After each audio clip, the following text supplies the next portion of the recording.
ಜೀವನದ ವಿರೋಧಾಭಾಸ ಇದು. ನೀವು ಎಷ್ಟು ಬೇಕಾದರೂ ಸುಳ್ಳನ್ನು ನಿರ್ಮಿಸಿಕೊಳ್ಳಬಹುದು, ಆದರೆ ಸತ್ಯ ಕೇವಲ ಒಂದೇ, ಮತ್ತು ಆ ಸತ್ಯ ನಿಮ್ಮೊಳಗಿದೆ. ಸತ್ಯವನ್ನು ಕಂಡುಕೊಳ್ಳೋಕೆ ಇಡೀ ವಿಶ್ವವನ್ನು ಹುಡುಕ್ತಾ ಹೋಗಬೇಕಿಲ್ಲ.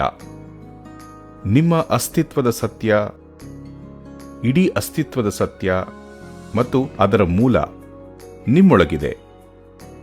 ಅದು ಒಂದು ಅಷ್ಟೇ, ಹಲವು ಇಲ್ಲ. ಹಲವನ್ನು ಆವಿಷ್ಕರಿಸಿಕೊಳ್ತಿದ್ರೆ ಇದನ್ನು ತಿಳ್ಕೊಳ್ಳಿ, ನೀವು ಸುಳ್ಳಿನ ಫ್ಯಾಕ್ಟರಿಯನ್ನು ನಿರ್ಮಿಸ್ತಿದ್ದೀರಿ ಅಂತ.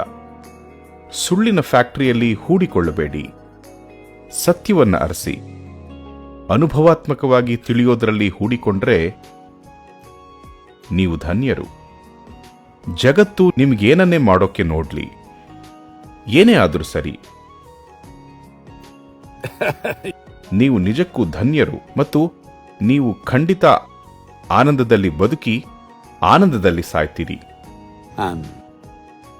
ಅತೀತವಾದದ್ದನ್ನು ಕೂಡ ನೀವು ಖಂಡಿತ ಪಡ್ಕೊಳ್ತೀರಿ. ಸತ್ಯ ಕೇವಲ ಒಂದೇ.